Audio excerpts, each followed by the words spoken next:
1 Kings 17. Now is Elijah the Tishbite from the Gilead settler said to Ahab, "As the Lord God of Israel lives, in whose presence I stand, there will be no dew or rain during these years except by my commands." Then the word of the Lord came to him, "Leave here, turn eastward, and hide at the Wadi Cherith. Where it enters the Jordan, you are to drink from the Wadi. I commanded you, the ravens, to provide for you there." So he proceeded to do what the Lord commanded. Elijah left and lived in the Wadi Cherith, where it enters the Jordan. The ravens kept bringing him bread and meat in the morning, and in the evening, and the Lord would drink, and he would drink from the Wadi.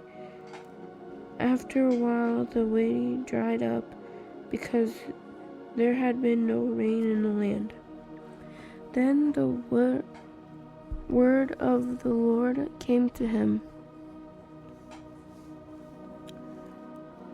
"Get up go to Zarephath that belongs to Sidon, and stay there.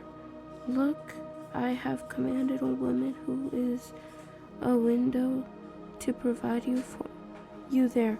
So Elijah got up and went to Zarephath. When he arrived at the city gates, there was a widow gathering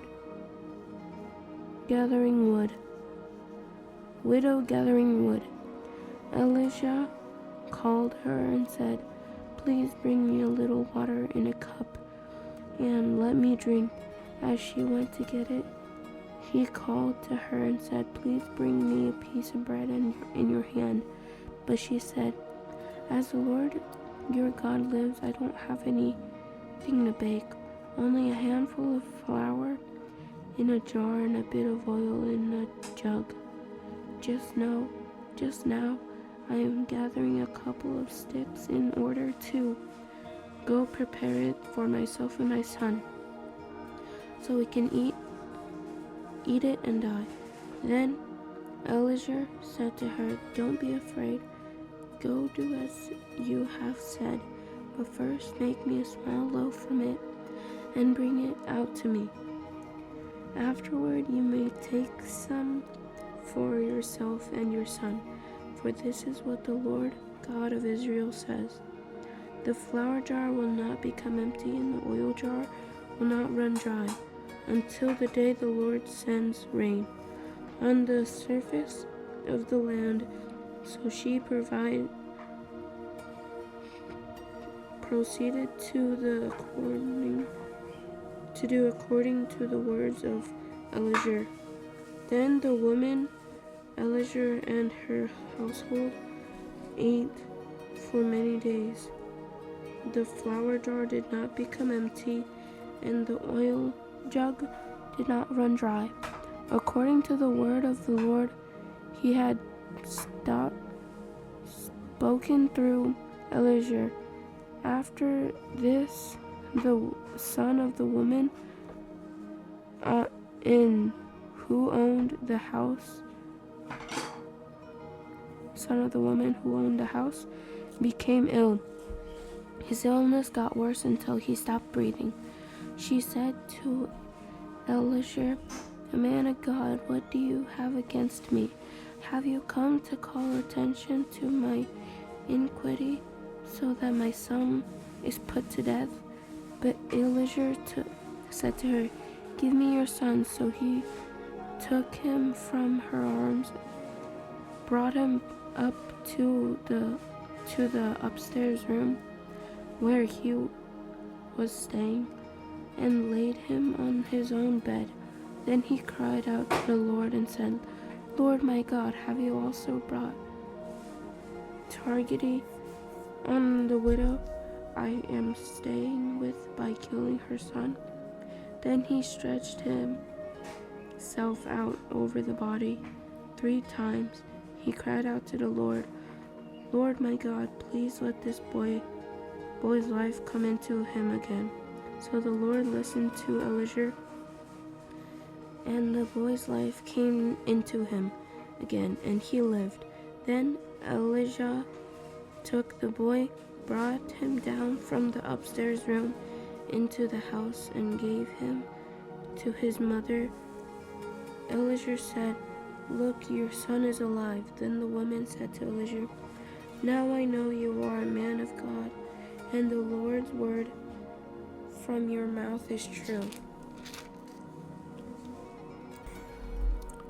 1 Kings chapter 18. After a long time, the word of the Lord came to Elijah in the 3rd year. Go and present yourself to Ahab. I will send rain on the surface of the land. So Elijah went to present himself to Ahab. The famine was severe in Samaria. Ahab called for Obadiah, who was in charge of the palace. Obadiah was a man who greatly feared the Lord, and took 100 prophets and hid them, 50 men to a cave, and provided them with food and water when Jezebel slaughtered the Lord's prophets. Ahab said to Obadiah, Go through the land to every spring and to every wadi. Perhaps we'll find grass so we can keep the horses and mules alive and not have to destroy any cattle. They divided the land between them in order to cover it. Ahab went one way by himself, and Obadiah went the other way by himself. When Obadiah was walking along the road, Elijah suddenly met him. When Obadiah recognized him, he fell face down and said, Is it you, my lord Elijah?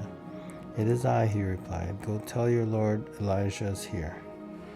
But Obadiah said, What sin have I committed that you are handing your servant over to Ahab to put me to death? As the Lord your God lives, there is no nation or kingdom where my Lord has not sent someone to search for you. When they said, He is not here, he made that kingdom or nation swear they had not found you. Now you say, Go tell your Lord Elijah is here. But when I leave you, the Spirit of the Lord may carry you off to some place I don't know. Then when I go report to Ahab and he doesn't find you, he will kill me. But I, your servant, have feared the Lord from my youth. Wasn't it reported to my Lord what I did when Jezebel slaughtered the Lord's prophets? I hid 100 of the prophets of the Lord, 50 men to a cave, and I provide them with food and water. Now you say, Go tell your Lord Elijah is here. He will kill me.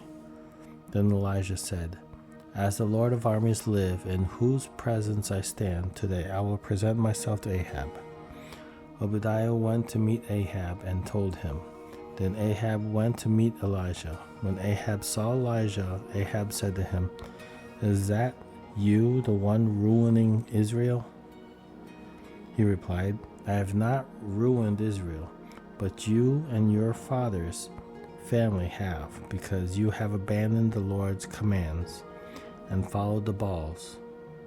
Now summon all Israel to meet me at Mount Carmel, along with the 450 prophets of Baal and the 400 prophets of Ashtoreth who eat at Jezebel's table.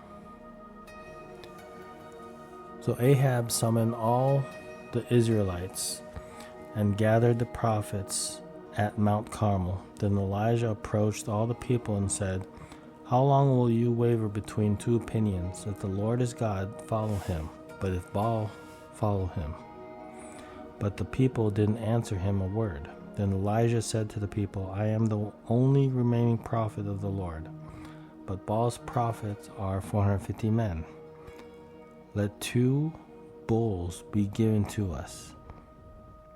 They are to choose 1 bull for themselves. Cut it in pieces and place it on the wood, but not light the fire. I will prepare the other bull and place it on the wood, but not light fire.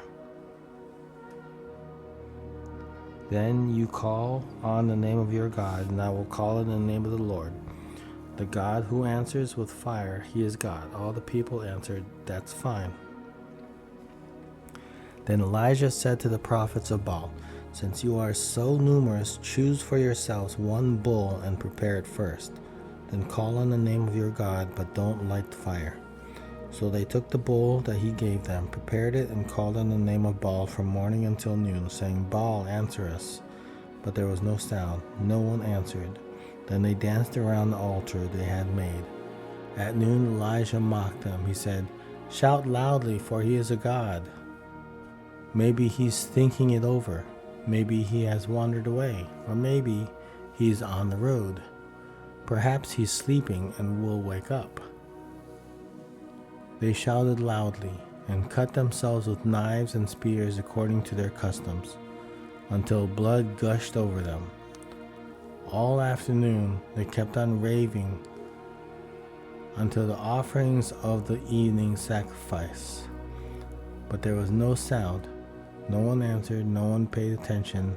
Then Elijah to all the people, come near me. So all the people approached him. Then he repaired the Lord's altar that had been torn down. Elijah took 12 stones, according to the number of the tribes of the sons of Jacob, to whom the word of the Lord had come, saying, Israel will be your name. And he built an altar with a stone, in the name of the Lord.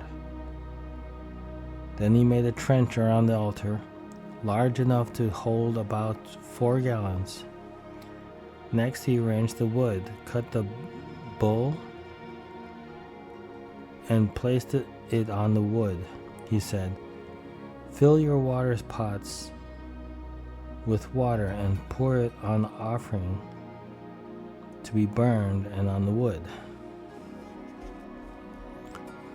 Then he said a second time, and they did it a second time. And then he said a third time, and they did it a third time. So the water ran all around the altar. He even filled the trench with water. At the time for offering the evening sacrifices, the prophet Elijah approached the altar and said, Lord, the God of Abraham, Isaac, and Israel, today let it be known that you are God in Israel, and I am your servant, and that at your word I have done all these things. Answer me, Lord, answer me, so that this people will know that you, the Lord, are God, and that you have turned their hearts back. Then the Lord's fire fell and consumed the burnt offering, the wood, the stones, and the dust, and it licked up the water that was in the trench. When all the people saw it, they fell face down and said, The Lord, he is God. The Lord, he is God. Then Elijah ordered them, Seize the prophets of Baal. Do not let even one of them escape. So they seized them, and Elijah brought them down to the Wadi Kishon and slaughtered them there. Elijah said to Ahab, Go up, eat and drink, for there is the sound of a rainstorm. So Ahab went to eat and drink, but Elijah went up to the summit of Carmel. He bent down on the ground and put his face between his knees. Then he said to his servant, Go up and look towards the sea. So he went up, looked, and said, There's nothing. 7 times Elijah said, Go back. On the 7th time he reported, There's a cloud as small as a man's hand coming up from the sea. Then Elijah said, Go and tell Ahab, Get your chariot ready and go down so the rain doesn't stop you. In a little while the sky grew dark with clouds and wind, and there was a downpour. So Ahab got in his chariot and went to Jezreel. The power of the Lord was on Elijah, and he tucked his mantle under his belt and ran ahead of Ahab to the entrance of Jezreel. 1 Kings 19. Ahab told Jezebel everything that Elijah had done and how he had killed all the prophets with the sword. So Jezebel sent a messenger to Elijah, saying, "May the God punish me, and do so severely if I don't make your life like the life of one of them by this time tomorrow." Then Elijah became afraid and immediately ran out. Oh, and immediately ran for his life. When he came to Beersheba, that belonged to Judah, he left his servant there. But he went on a day's journey into the wilderness. He sat down under a broom tree and prayed that he might die. He said, "I have had enough, Lord. Take my life, for I am not better than my ancestors." Then he lay down and slept under the broom tree. Suddenly an angel touched him. The angel told him, "Get up and eat." Then he looked, and there at his head was a loaf of bread baked over hot stone and a jug of water. So he ate and drank and lay down again. Then the angel of the Lord returned for a second time and touched him. He said, "Get up and eat, or the journey will be too much for you." So he got up, ate, and drank. Then, the strength from that food, he walked 40 days and 40 nights to Horeb, to the mountain of God. He entered a cave there and spent the night. Suddenly the word of the Lord came to him, and he said to him, "What are you doing here, Elijah?" He replied, "I have been very zealous for the Lord, God of Amorites. But the Israelites have abandoned your covenant, turned down your altars, and killed your prophets with the sword. I alone am left, and they are looking for me to take my life." Then he said, "Go out and stand on the mountain of the Lord's presence." At the moment the Lord passed by, a great and mighty wind was tearing at the mountains and was shattering cliffs before the Lord. But the Lord was not in the wind. After the wind there was an earthquake, but the Lord was not in the earthquake. After the earthquake there was fire, but the Lord was not in the fire. And after the fire there was a voice of a soft whisper. When Elijah heard it, he wrapped his face in his mantle and went out and stood at the entrance of the cave. Suddenly a voice came to him and said, "What are you doing here, Elijah?" "I have been very zealous for the Lord God of Amorites," he replied. "But the Israelites have abandoned your covenant, torn down your altars, and killed your prophets with the sword. I alone am left, and they're looking for me to take my life." Then the Lord said to him, "Go and return by the way you came to the wilderness of Damascus. When you arrive, you are to anoint Hazael as king over Aram. You are to anoint Jehu son of Nimshi as king over Israel, and Elisha son of Shapha from Abel Meholah as prophet in your place. Then Jehu will put to death whoever escapes the sword of Hazael, and Elisha will put to death whoever escapes the sword of Jehu. But I will leave 7,000 in Israel, every knee that has not bowed to Baal, and every mouth that has not kissed him."